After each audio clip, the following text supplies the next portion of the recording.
ये विश्व ही परमात्मा है, ये विश्व ही विधाता है। ये अध्यात्म विज्ञान से जब हमारे ध्यान में आ जाता है, तब हमारी दृष्टि जो हम अब तक करते आए हैं, ईश्वर दर्शन के लिए, ईश्वर प्राप्ति के लिए, मोक्ष के लिए, निर्वाण के लिए, मुक्ति के लिए और सच्चिदानंद के लिए, जो कुछ भी हमने अब तक किया, उन क्रियाओं की ओर जब हम लौट कर देखते हैं तो हमें ऐसा ध्यान में आता है कि जो अब तक हमने ईश्वर आराधना, ईश्वर अर्चना के उद्देश्य से किया, वो सब बच्चों के खेल जैसा ही है।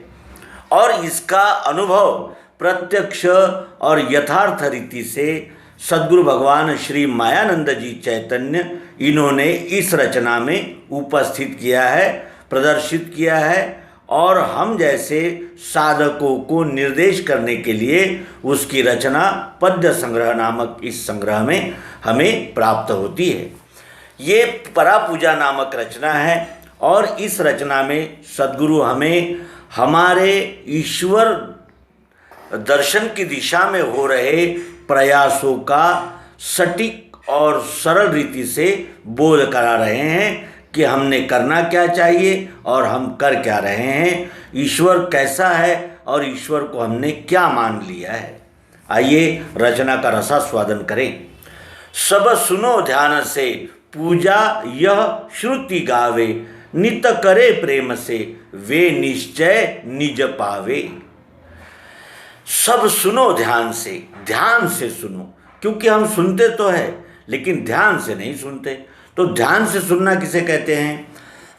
अपनी इंद्रियां, मन, बुद्धि, चित्त और अहंकार को शुद्ध, निर्मल और जागृत रखकर ये बोध हमने लेना चाहिए। इस रचना में बताए हुए सिद्धांत को हम समझ सकते हैं जब हमारे इंद्रियां, मन, बुद्धि, चित्त और अहंकार शुद्ध, निर्मल और जिसे कहते हैं कि ग्रहणशील रहेंगे तब।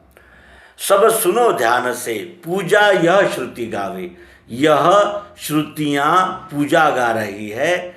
सभी श्रुतियाँ किसे कहते हैं? जिन्हें सुन लिया है, जिन्हें हमने सुना है, वो श्रुतियाँ हैं। और श्रुतियाँ अनंत प्रकार की है, क्योंकि अब तक हमने केवल सुना ही है, जाना नहीं।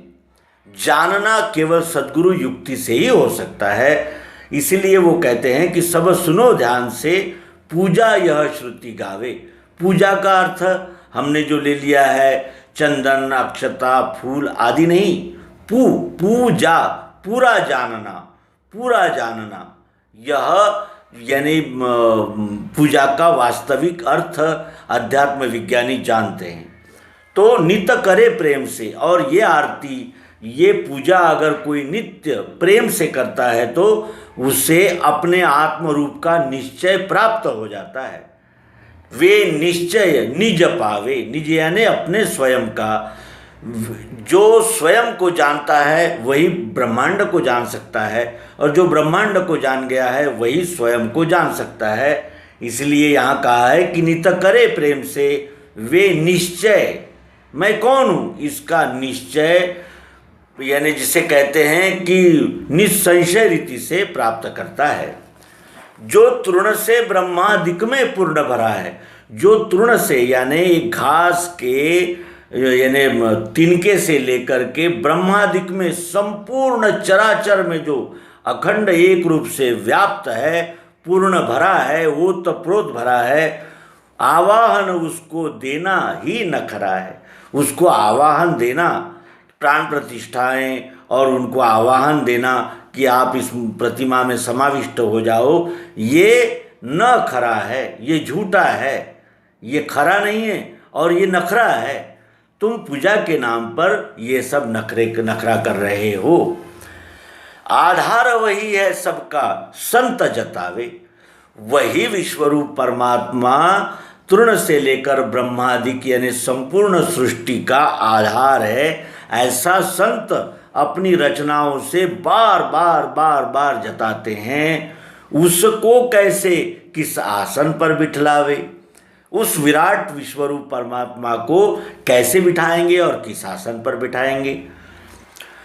जो स्वयं स्वच्छ है, जो स्वयं स्वच्छ है, ये विश्वरूप परमात्मा स्वयं स्वच्छ है। क्यों? क्योंकि ये निर्लेप है, सत्य है, नित्य है, स्थायी है, अजन्मा है, पुराना है, भेदभाव रहित है, द्वंद्वातीत है। इसलिए जो स्वयं स्वच्छ है, पाद्य अर्ध से उसकी पाद्य यानी पांव धोने के प्रकार से नित करे स्वच्छता, चंचलमति है तिसकी।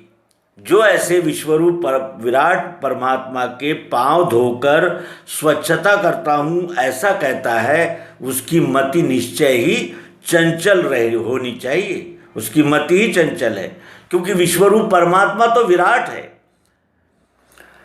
जो निज शुचि से यह विश्व शुद्ध दिखलावे, जो निज शुचि से यह विश्व शुद्ध दिखलावे, जो स्वयं ही स्वच्छ है और वो विश्व शुद्ध दिखलाता है। अगर हम इस विश्व की ओर अपनी मनोगति को संकीर्ण और जिसे कहते हैं नियंत्रित करके अगर देखें तो ये कैसा है? स्वच्छ ही है, शुद्ध ही है। और क्या उसे आचमन देकर शुद्धि जतावे, और उस विश्व विराट परमात्मा को आचमन के रूप में जल लेकर उस पर अर्पण करना, ये शुद्धि जताई जा सकती है ऐसे कृत्यों से? ये सद्गुरु प्रश्न पूछते हैं हम सब साधकों से। मल भाव रहित जो निर्मल भरा हुआ है, मल भाव रहित है वो, उसमें द्वैत ही नहीं है, तो फिर ये सारे विकार और ये मल कैसे रह सकते हैं? ये मल भाव रहित है यानी शुद्ध है और अज्ञान रूपी मल से रहित है, निर्मल है। जो मल भाव रहित जो निर्मल भरा हुआ है, उसका मल जल से धोना यही धुआ है। उसका मल जल से धो लेंगे ऐसा सोचना ही हमारी कल्पना विलास है। सब विश्व पेट में उसे वस्त्र पहनावे, सभी विश्व के प्राणी मात्र को जिसे कहते हैं जीव मात्र को जो पेट में ही वस्त्र पहनाता है, कितना लंबा चौड़ा धी काम ना आवे।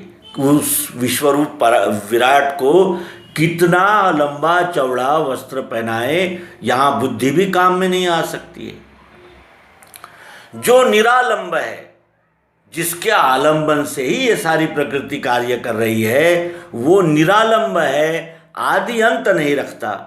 इस विश्व का आदि और अंत कोई देख नहीं सकता, कोई जान नहीं सकता, क्योंकि उसके बगैर यहाँ कुछ है ही नहीं।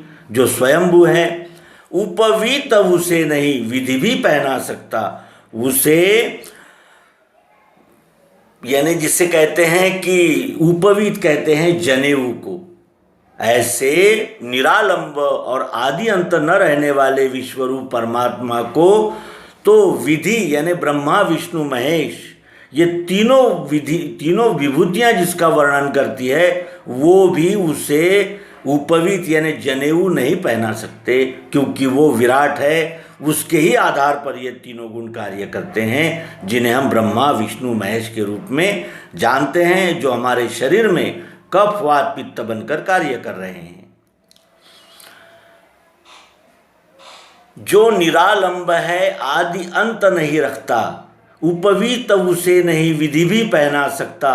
निर्लेप वस्तु में चंदन कहाँ लगावे।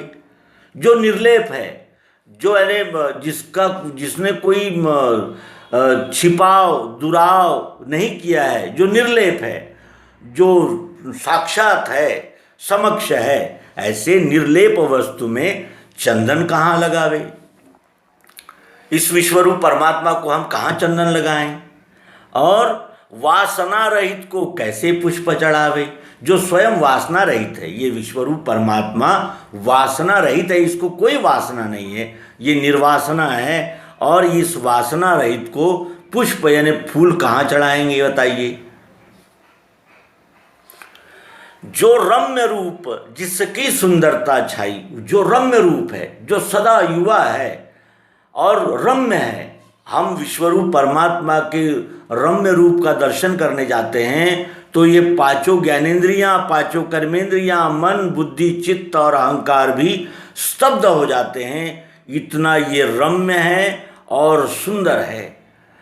जो रम्य रूप जिसकी सुंदरता छाई, उसको जड़ आभूषण क्या शोभा लाई।